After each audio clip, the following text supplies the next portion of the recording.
Baik ibu-ibu, sahabat-sahabatku yang saya cintai karena Allah, hari ini kita akan memulai sebuah pelajaran yang sangat berharga. Ya, bahwa subhanallah barang siapa di antara kita yang Allah takdirkan menjumpai salah seorang yang sepertinya sudah mendekati dengan sakaratul maut, maka kita yang hidup mestinya kita menuntun orang yang akan menghadapi sakaratul maut itu dengan membacakan la ilaha illallah. Kalau dalam bahasa Arabnya mentalkin. Ya, dan mentalkin ini ibu-ibu adalah sesuatu yang kita harus pelan-pelan dalam mengucapkannya. Tidak boleh kita katakan kepada calon mayit, kepada orang yang sedang menghadapi sakaratul maut sambil mengatakan dengan buru-buru, cepat-cepat, ayo la ilaha illallah, la ilaha illallah. Ya, maka calon mayit itu nggak bisa dengar karena apa? Terlalu cepat kita. Ya. Dan ketahuilah bahwa Rasulullah SAW hanya mengatakan dengan lafaz la ilaha illallah. Jadi tidak boleh, karena sebagian orang ada yang mentalkin mayit itu dengan ucapan Allah, Allah, Allah, Allah. Itu nggak boleh. Atau misalnya kita lagi menghadapi orang yang akan menghadapi sakaratul maut, ya, atau menghadapi orang yang sedang sakaratul maut. Terus kita mengatakan nyebut, ayo nyebut, nyebut Gusti Allah gitu. Itu juga nggak boleh. Kenapa? Karena lafaz yang Rasulullah SAW anjurkan untuk kita adalah lafaz napa Bu? La ilaha illallah. Dan lafaz la ilaha illallah akan Allah mudahkan bagi seorang hamba yang ketika hidup di dunianya mengutamakan Allah dan Rasulnya. Subhanallah, subhanallah. Maka dari itu ibu-ibu, saya ajak diri saya dan teman-teman minta kepada Allah husnul khatimah. Subhanallah. Allahumma inna nas'aluka husnul khatimah wa na'udzubika min su'il khatimah. Barang siapa yang Allah wafatkan dengan mendapatkan akhir hidup yang baik atau husnul khatimah, maka Allah mudahkan lisannya untuk mengucapkan kalimat la ilaha illallah. Dan Rasulullah mengatakan subhanallah, man kana akhiru kalamihi la ilaha illallah dakhalal jannah. Subhanallah. Rasulullah mengatakan barang siapa yang di akhir kehidupannya subhanallah mengucapkan kalimat la ilaha illallah, maka jaminannya adalah Allah masukkan ke dalam surganya. Sinten kang boten pengen surgane Allah Bu? Semua kita pengen. Nggih mboten? Nggih, semua kita pengen. Tapi subhanallah, kita itu sejatinya diwafatkan oleh Allah dengan sesuatu yang kita sukai, baik itu lafaz maupun perbuatan. Jadi kalau orang biasa berzikir, orang biasa lisan yang mengucapkan la haula wala quwata illa billah, astaghfirullah, la ilaha illallah wahdahu la syarika lahul mulku wa lahul hamdu wa huwa ala kulli syai'in qadir, misalnya. Orang yang membiasakan ini, maka subhanallah Allah mudahkan baginya untuk mengucapkan la ilaha illallah. Tapi sebaliknya Bu, kalau hobinya di dunia nyanyi, hobinya di dunia subhanallah misalnya apa selain nyanyi? Ngomongin orang, naudzubillah. Hobinya di dunia misalnya hanya fokus perkara jualan, dagang, maka Allah wafatkan dalam keadaan tersebut. Saya punya sebuah kisah nyata. Ada seorang anak bercerita kepada saya, kata beliau, saya menemukan, beliau diceritakan oleh ibunya bahwa ibunya tuh punya tetangga, kata ibunya, itu tetangganya jualan. Ya jualan, di akhir penghujung hidupnya itu ketika diperintahkan untuk membaca la ilaha illallah nggak bisa. Yang ada harganya sekian, nggak boleh ditawar sekian, kembalinya sekian, terus saja. Dan Allah wafatkan dalam keadaan demikian. Karena memang hidupnya beliau seorang pedagang dan sibuk dengan dagangannya. Subhanallah, subhanallah. Jadi saya ajak diri saya dan teman-teman, ayo mari mumpung masih diberikan kehidupan oleh Allah Subhanahu wa taala, perbaiki diri kita masing-masing. Kalau kemarin mungkin kita senang nyanyi-nyanyi, maka kita katakan astaghfirullah wa atubu ilaik. Ya Rabb, ya ampunilah dosaku dan tutupilah aibku. Kemudian kita bersegera untuk berzikir kepada Allah Subhanahu wa taala. Baik teman-teman yang dimuliakan Allah, kemudian saya pesan, pernah nggak ibu-ibu melihat sebuah kejadian? Lagi di jalan, tiba-tiba ada kecelakaan lalu lintas. Siapa yang pernah di sini? Terus orangnya tuh yang kecelakaan itu pas meninggal, detik-detik sakaratul mautnya di jalan itu. Siapa yang pernah menyaksikan itu? Nggak ada ibu-ibu ya, alhamdulillah, alhamdulillah. Tapi pernah nggak dengar kisah itu? Pernah ya, orang meninggal misalnya, setelah itu belum sempat dibawa ke rumah sakit sudah meninggal duluan. Nah, kalau ada yang seperti itu Bu, ya jangan dijauhi. Kalau ada misalnya terlihat ada kecelakaan, didekati. Barangkali Allah belum mencabut nyawanya, masih ada detik-detik di mana ia bisa kita talkin dengan ucapan La ilaha illallah, ya. Maka usahakan ini. Dan kalau si mayit teman-teman sudah mengucapkan La ilaha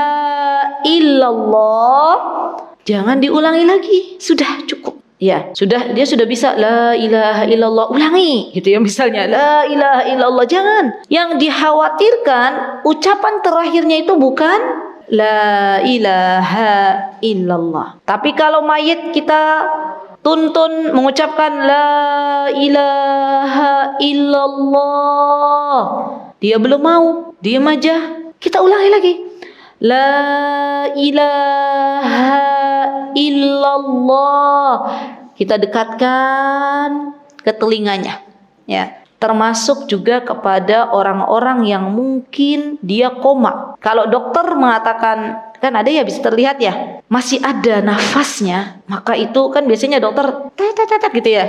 Selagi kita masih bisa mentalkin, talkin, karena dia dengar. Walaupun secara logika manusia dia koma, ya subhanallah, tapi kita pelan-pelan, subhanallah. Dan ingat ya Bu, jangan kita ketika ada orang sedang menghadapi sakaratul maut kemudian kita katakan gini, istighfar Pak, istighfar gitu. Ada nggak yang bilang begitu? Istighfar Bu, istighfar misalnya gitu ya. Jangan. Karena subhanallah itu detik-detik gini loh Bu. Saya pernah mendengar seorang ustadz mengatakan bahwa orang sakaratul maut itu seperti keadaannya seperti orang tenggelam. Mau tenggelam itu loh. Kira-kira kalau orang mau tenggelam tuh kepripun Bu? Dan waktu itu ya Bu, rombongan syaitan itu mengajak manusia ini untuk tidak beriman kepada Allah Subhanahu wa taala.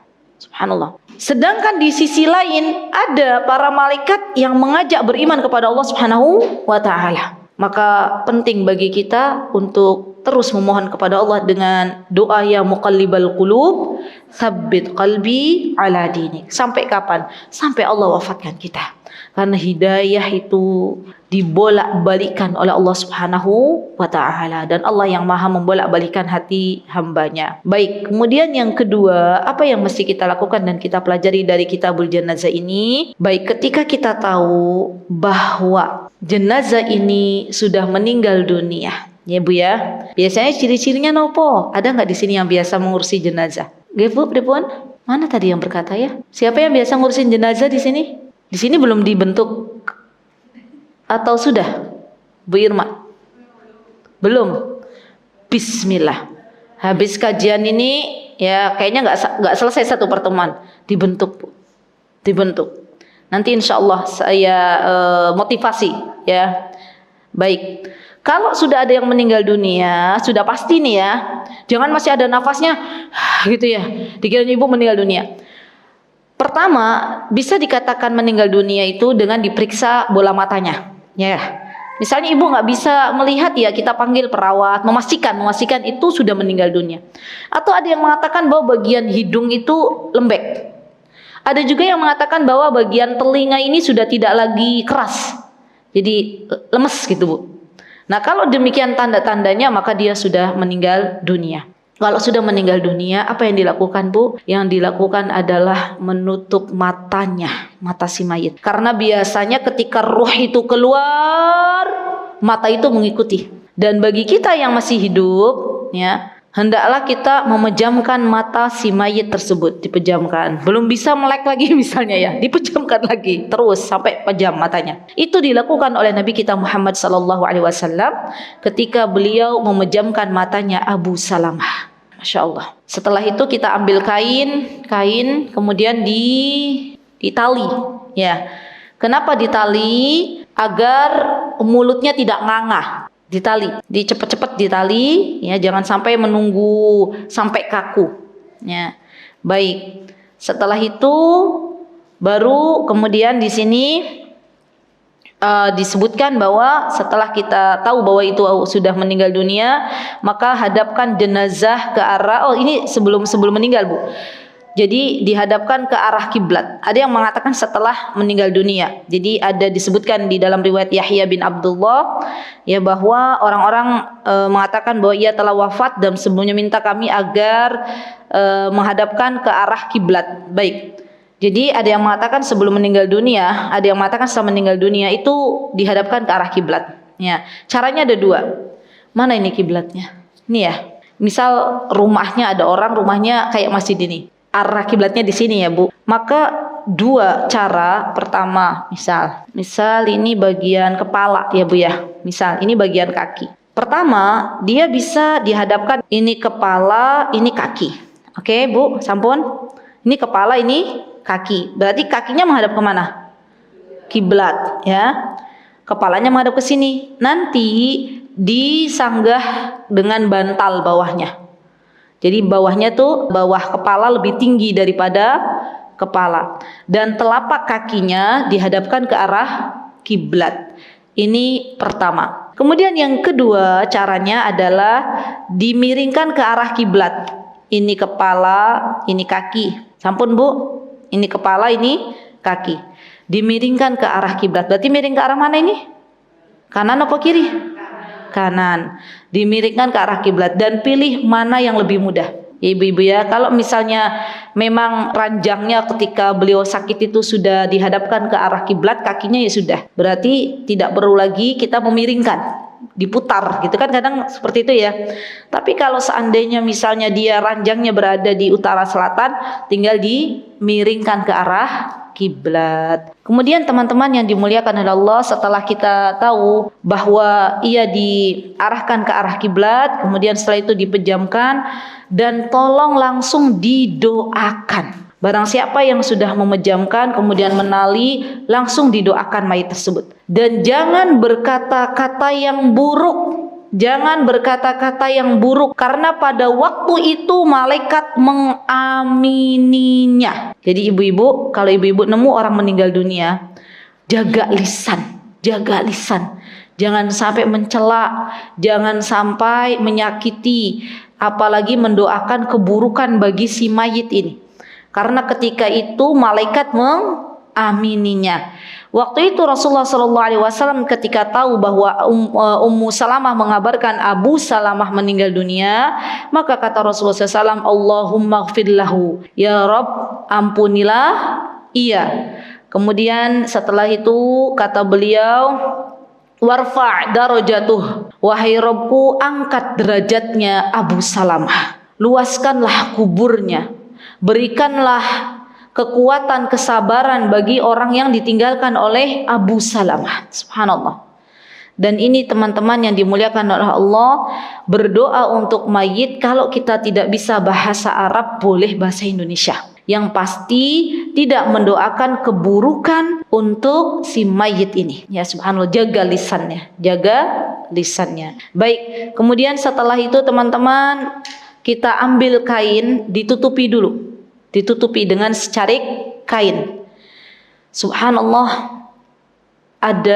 saya pernah menemukan seorang ibu yang sudah berwasiat ya kepada putrinya, nak, nanti lah ibu meninggal, iki jarit yang nanti buat nutupi ibu ya pas meninggal itu ada. Jadi sudah disiapkan loh sama beliau kain kafan, terus jari gitu ya. Ini nanti nih yang nanti ibu berwasiat lah, ini nanti yang dipakai. Entah meninggalnya di mana ya, tapi beliau sudah berwasiat kepada ahli warisnya ya, masya Allah. Allahu Akbar. Ya, kemudian setelah itu teman-teman sudah ditutupi seluruh tubuhnya, dan setelahnya kemudian menyegerakan pengurusannya. Kira-kira apa setelah ditutup pakai kain, pakai jarik, apa yang dilakukan? Memandikan. Sebelum memandikan apa yang dilakukan? Dicopot dulu bajunya. Masa kita mandiin masih ada bajunya? Kan nggak mungkin. Nah, ibu-ibu, saya ingin berpesan kepada ibu-ibu, mumpung di sini belum dibuat tim jenazah. kalau bisa adalah, ya saya berdoalah semoga Allah mudahkan ibu-ibu di sini. Allah berikan salah satu ruangan, ruangannya nggak harus megah, nanti dibuat di mana. Satu ruangan khusus ruangan memandikan jenazah. Ya, kenapa saya pesan demikian? Karena kadang tidak semua, coba aja lihat rumah, ya kan, yang di perumahan sini ada lahan untuk bisa memandikan jenazah. Sekarang saya mau tanya, kalau di sini ada yang meninggal dunia, di mana dimandikan? Berarti dibawa ke sana ya? Dibawa ke rumah sakit, Bu? Terus dimandikannya di mana? Oke, kalau halamannya sempit, di jalan. Baik. Tapi kalau misalnya terjadi hujan lebat, misal, atau misalnya kain penutupnya itu tidak rapat, maka akan terbuka aibnya mayit yang sedang dimandikan. Iya enggak, Bu? Bahkan subhanallah, saya pernah diceritakan oleh seorang ibu. Ibu ini sudah biasa ngurusin jenazah. Beliau tuh prihatin karena pernah melihat, kata ibu itu bilang ke saya, "Ustazah, saya tuh pernah melihat ya bahwa si mayit itu nggak ada yang nutupin loh, dibiarkan malah jadi seperti tontonan, jadi nggak ada penutupnya. Di depan rumah dikasih kayak bambu di kampung, dan itu orang-orang yang takziah itu ngelongok gitu loh." Subhanallah, Bu. Maka dari itu mudah-mudahan ada Allah berikan rizki untuk di perumahan ini ada satu ruangan yang mana itu khusus digunakan untuk pemandian jenazah beserta alat-alat seperti di rumah sakit. Dan ibu-ibu bisa misalnya nanti siapa yang berhak memandikan? Ini tolong diingat-ingat ya, Bu. Yang pertama adalah yang diberikan wasiat oleh si mayit. Misalnya mayit ini sebelum meninggal dunia, ketika hidup dia berwasiat. Istri berwasiat kepada suami, "Sayangku, kasihku, belahan jiwaku, aku meninggal duluan, tolong ya yang memandikan dirimu." Bu, kok yang ngomongnya kayak gitu? Misalnya gitu ya lah. Suami gitu ya. Kan insya Allah kita itu sehidup sesurga gitu ya. Matinya bareng gitu ya. Ya nggak apa-apa kita wasiat begitu. Nanti asal kita jangan bilang ini, "Nggih Pak, nanti Bapak meninggal duluan saya yang mandikan." Astagfirullah gitu ya kata suaminya. Jadi boleh kalau misalnya suami istri itu berwasiat. Atau misalnya seorang ibu berwasiat kepada putranya, kepada putrinya, "Duk, ya, nanti kalau ibu meninggal, tolong yang mandiin jenazah ibu kamu ya nak." Itu juga boleh. Jadi yang ia berikan wasiat.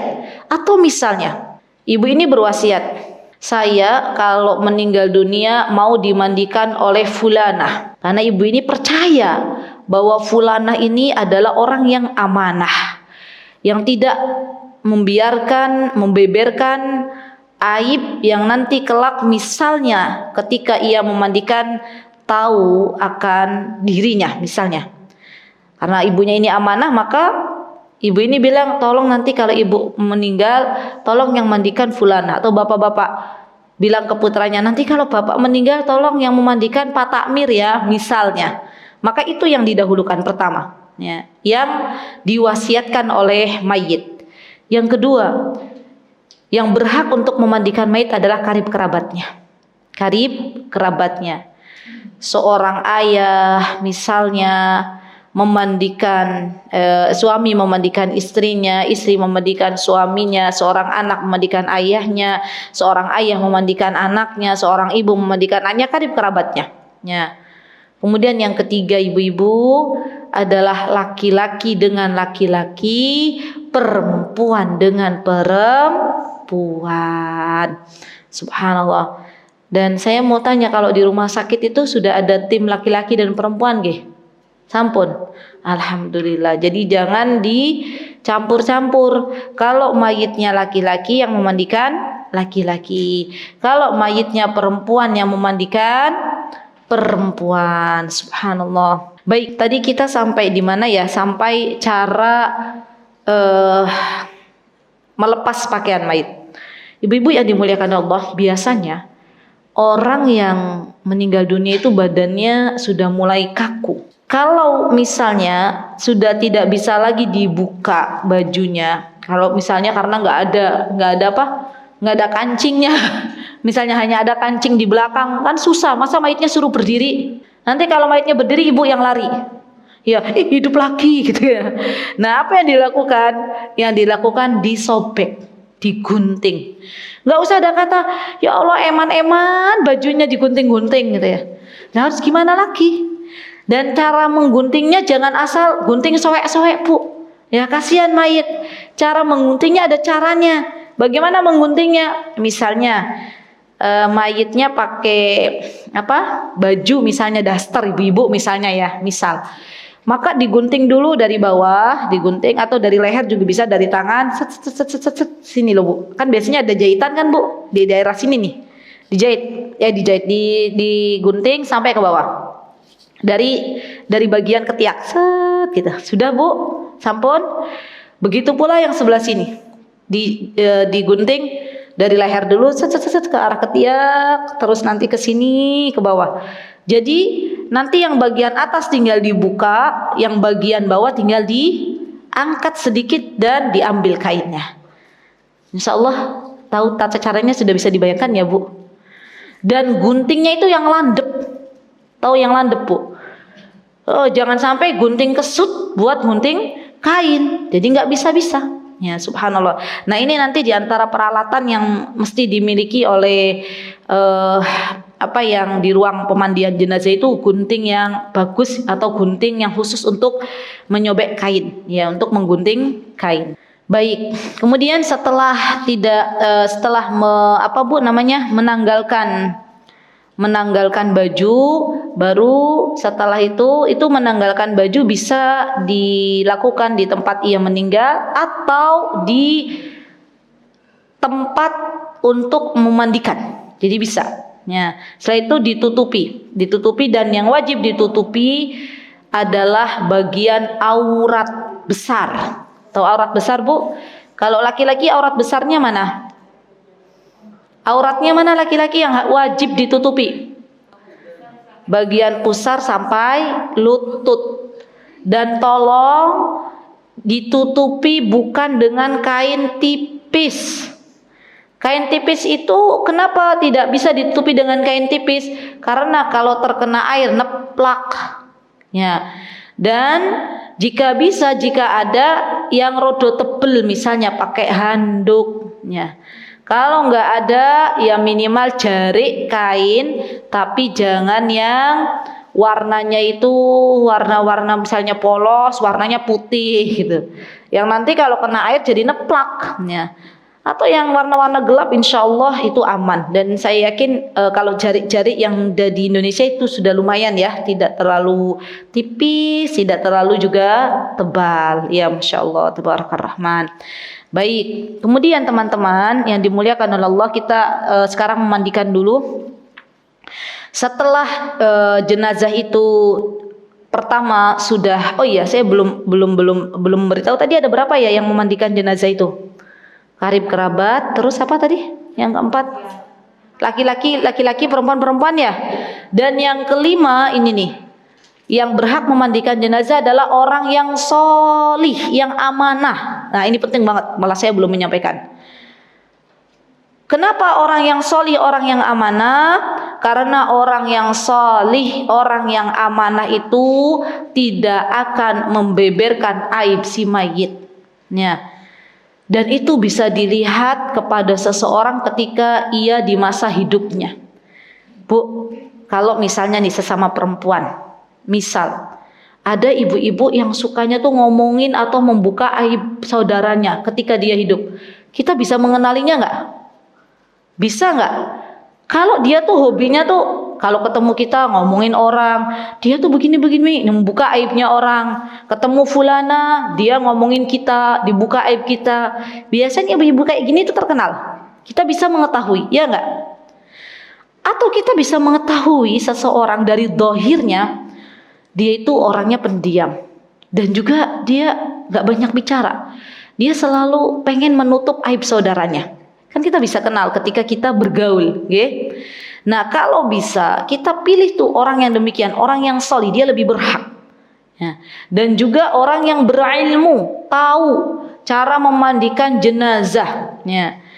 Dan subhanallah ibu-ibu, subhanallah, barang siapa kata Rasulullah SAW yang dia memandikan jenazah, subhanallah, kemudian menutupi aib-aib si mayit, subhanallah, maka keutamaannya, pahalanya adalah Allah akan menutupi aibnya nanti di akhirat.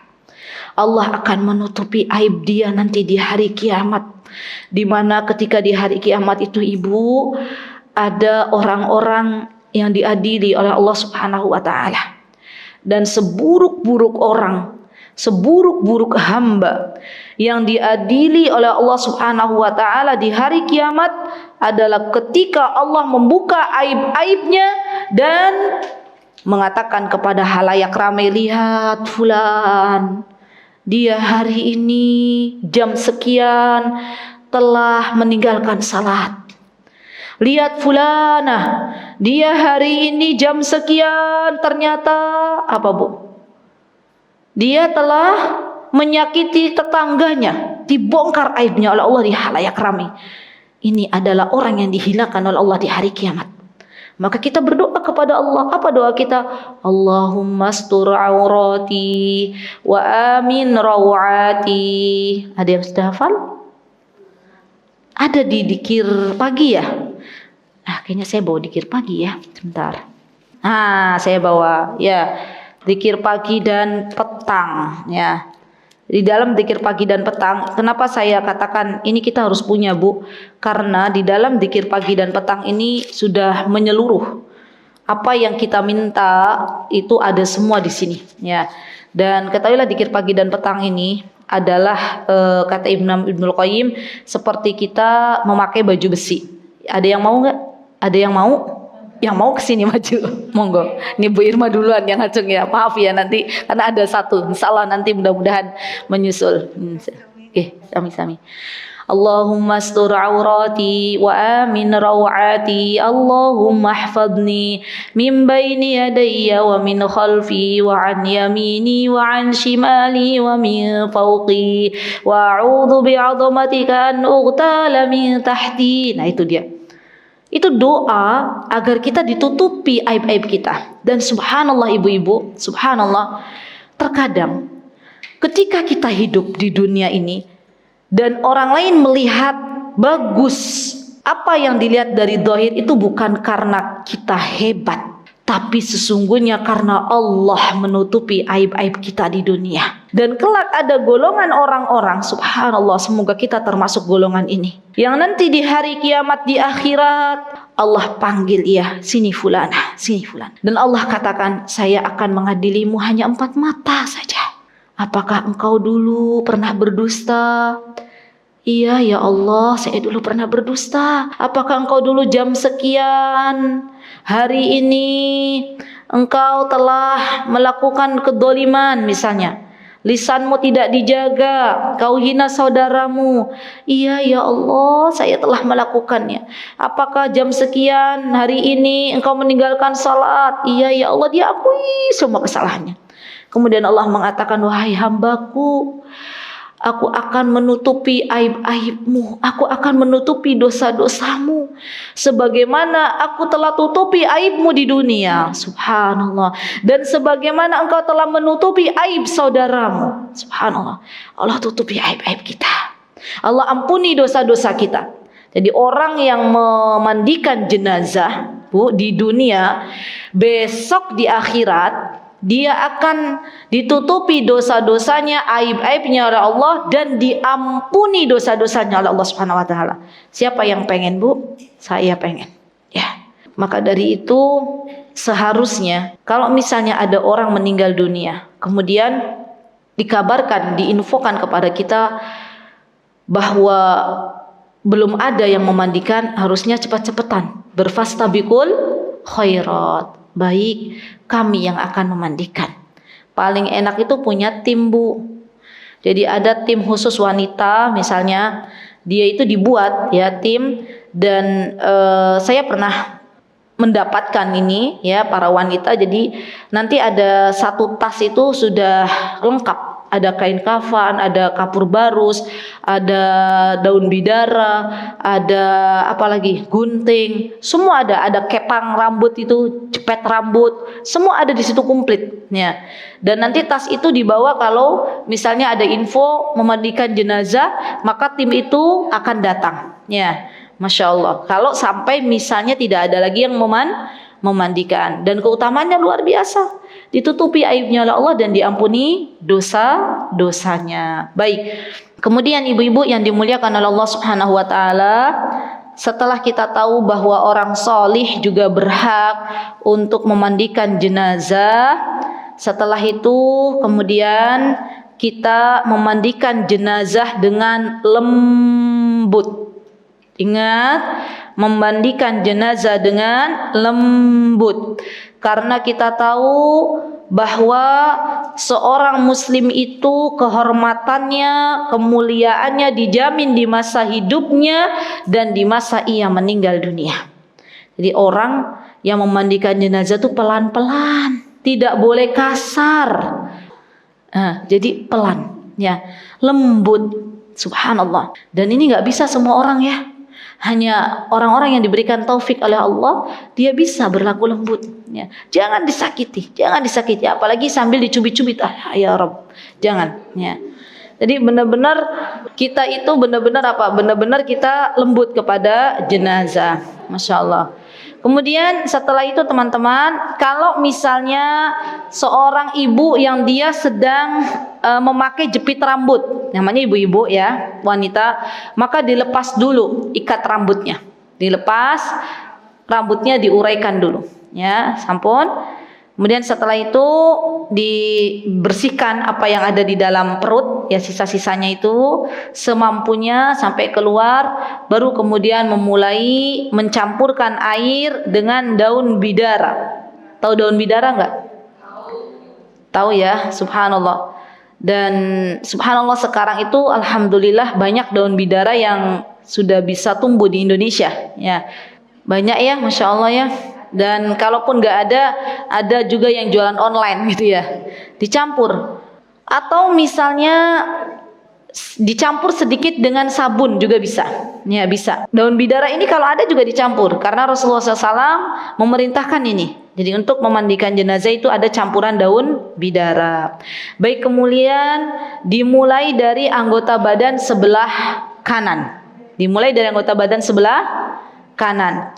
Caranya ibu-ibu dimulai dari atas kepala ya, dan dipijit-pijit sampai pastikan air itu sampai ke tempat tumbuhnya rambut, tapi tetap harus pelan. Ibu-ibu kalau dikerimbat itu loh, sampai begini kan.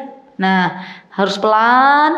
Kemudian bagian kanan dulu, setelah itu bagian kiri. Baru yang area depan sudah dipiringkan. Kemudian dimulai dari belakang sebelah kanan, baru belakang sebelah kiri. Ada juga yang mengatakan langsung dimiringkan, diguyur dari arah kanan dulu, depan, kemudian belakang. Setelah itu bagian kiri, depan, baru kemudian belakang. Monggo pilih yang mana, boleh. Baik.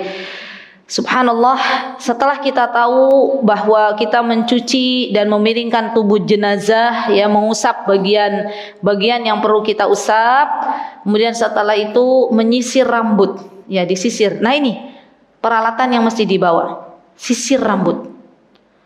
Dicatat aja, sisir rambut ya. Dan kalau perempuan rambutnya bisa dikepang 3 ya, dikepang 3 kepangan menjadi 3. Baik. Kemudian setelah itu sudah boleh ditambahkan wewangian. Ya, wewangian. Masya Allah. Jadi saya tuh membayangkan ya Bu, seorang muslim itu ketika ia akan berjumpa dengan Allah, ia berusaha wangi gitulah, bersih ya. Karena tahu akan berjumpa dengan Sang Khalik yang telah dirindukannya, Masya Allah. Jadi hendaklah ketika akan menghadap Allah Subhanahu wa taala, pastikan jenazah itu wangi baunya Ya, Masya Allah. Baik, kemudian setelah sudah benar-benar bersih ibu-ibu dan tidak diperbolehkan menyentuh auratnya jenazah bagian farjinya kecuali dengan sarung tangan. Makanya sarung tangan juga beli. Ya, beli sarung tangan. Kalaupun mau mencuci bagian-bagian auratnya, bagian duburnya, bagian kubulnya, bagian depan atau bagian belakangnya, maka tidak diperbolehkan untuk menyentuh langsung dengan tangan, tapi memakai apa tadi? Sarung tangan. Masya Allah. Sampun. Dan ada pendapat ulama yang mengatakan, tapi ini pendapat ulama ya Bu, ada yang mengatakan diperbolehkannya, sebagian ulama mengatakan setelah dimandikan hendaknya kedua tangan dan kedua kaki jenazah dikembalikan ke posisi semula. Maksudnya kedua tangan dirapatkan ke lambungnya, kedua kaki diluruskan, kedua mata kaki ditempelkan satu sama lain dan paha dirapatkan. Kemudian di sini dikeringkan dengan handuk dan sejenisnya dengan perlahan. Subhanallah. Jadi nggak boleh kasar. Kalau ibu-ibu tahu ada seseorang itu yang nggak bisa lembut, bawaannya kasar, kan ada kan? Maka jangan ibu tunjuk untuk memandikan jenazah ibu, kasihan. Iya, kan ada kan yang orang kita tahu kok kasar banget, dia hidupnya aja ke anaknya kasar banget. Moh aku dimandikan sama dia gitu ya. Jangan. Jadi kita pilih yang memang orang-orang yang memang subhanallah lembut gitu loh. Mesti orang-orang ini tuh orang-orang yang subhanallah solihah, solih misalnya lembut ya Masya Allah. Dan tidak mengumbar aib-aib kita.